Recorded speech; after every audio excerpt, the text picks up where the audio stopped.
দলের যে ক্যান্ডিডেট এসেছিলেন, তাহলে আমাকে কেন বাধা দেওয়া হয়েছিল তখন? এই বিশ্ববিদ্যালয় কি আপনারা মানে আপনাদের নিজেরা কি আপনারা কিনে নিয়েছেন নাকি ইজারা নিয়েছেন ছাত্রদল ছাত্র শিবিরের কাছে? তাদেরকে আপনারা ঢুকতে দিবেন, আমাদেরকে ঢুকতে দিবেন না। আর এখন যেটা করা হচ্ছে, ঠিক সকালবেলা যেরকম বুথগুলোতে সাংবাদিকদেরকে ঢুকতে দেওয়া হয় নাই, এখন আবারও গণনার সময় সাংবাদিকদেরকে ঢুকতে দেওয়া হচ্ছে না। আমি কারণটা একটু এক্সপ্লেন করি। সকালবেলা একদম শুরুর দিকে যারা দলীয় নেতাকর্মী ছিল বিভিন্ন ছাত্র সংগঠনের, তাদের আগমনটাই ছিল বেশিরভাগ। তারা এসছে এবং আপনারা পরবর্তীতে জিনিসগুলো দেখেছেন যে ছাত্রদল ছাত্র শিবির তাদের নামে ব্যালট সাইন করা। সাদিক কায়েম কিন্তু একটু আগে বলেছে যে ছাত্রদলের নামে ব্যালট সাইন আপনার হচ্ছে টিক দেওয়া, বলেছেন না স্টেটমেন্টে পাবলিকলি? আপনারা যে স্টেটমেন্ট নিয়েছেন, ছাত্র শিবির এটা তো পাওয়া গেছে। ঠিক এই ঘটনাগুলো সকালবেলা বেশি হয়েছে, যে কারণে সেই সময় আমাদেরকেও ঢুকতে দেওয়া হয় নাই, সাংবাদিকদেরকেও ঢুকতে দেওয়া হয় নাই। আমি বোল্ডলি যে স্টেটমেন্টটা দিতে চাই, আমি ঢাকা বিশ্ববিদ্যালয় প্রশাসনের ভিতরে বিশেষ করে এই যে দলীয় শিক্ষক যারা আছেন, যারা আজকে তাদের দলের ছাত্র সংগঠনদের জন্য যারা এইভাবে করে এই ভূমিকায় নোংরা ভূমিকায় অবতীর্ণ হয়েছেন, আমি তাদেরকে ধিক্কার জানাই।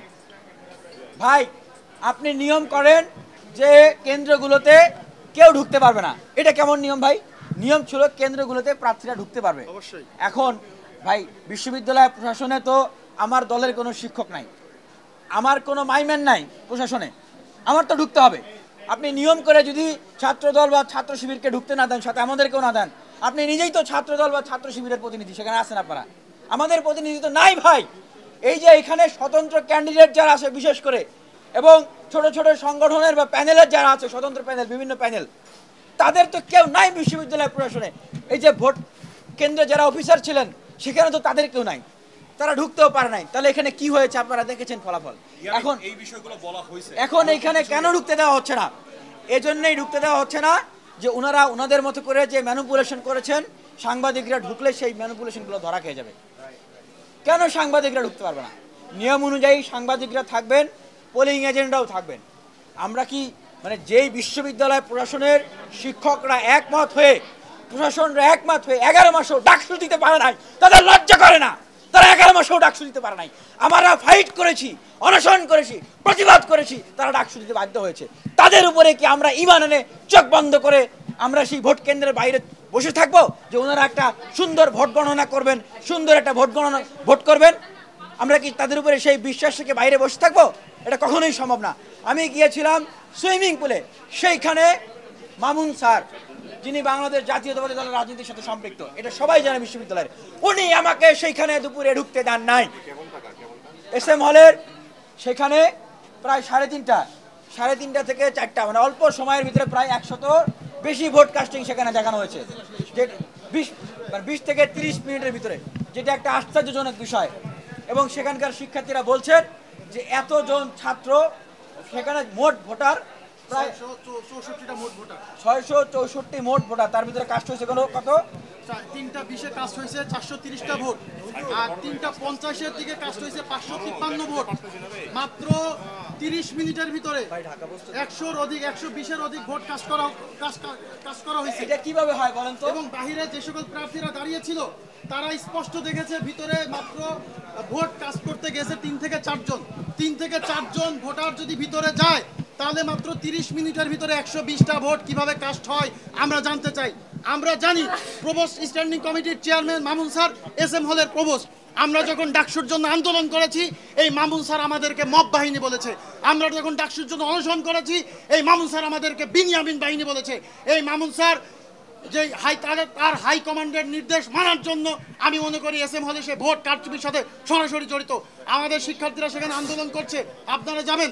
আমরা স্পষ্ট করে জানাতে চাই, SM হলে মোট ভোটার কত, সেখানে কারা ভোট কাস্ট করেছে, তাদের সেই ভোটার লিস্ট আমাদেরকে দেখাতে হবে। কারা ভোট দিয়েছে সেটা দেখাতে হবে, সিসিটিভির ফুটেজ দেখাতে হবে। তারা কোনো কিছুই দেখাতে চাচ্ছেন না, এবং তারা বলছেন এটা কিছু না, এগুলা এটা থেকে প্রাইভেসির জন্য করা যাবে না।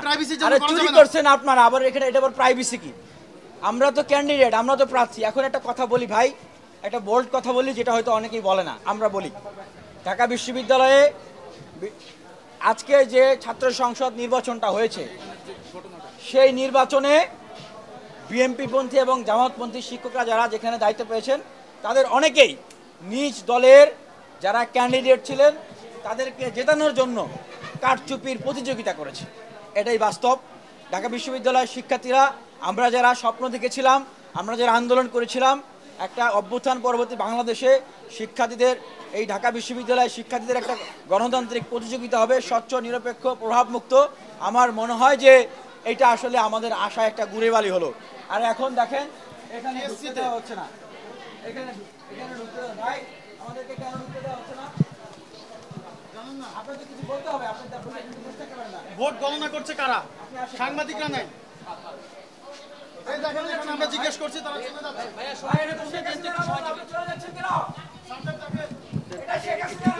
চলে যাচ্ছে।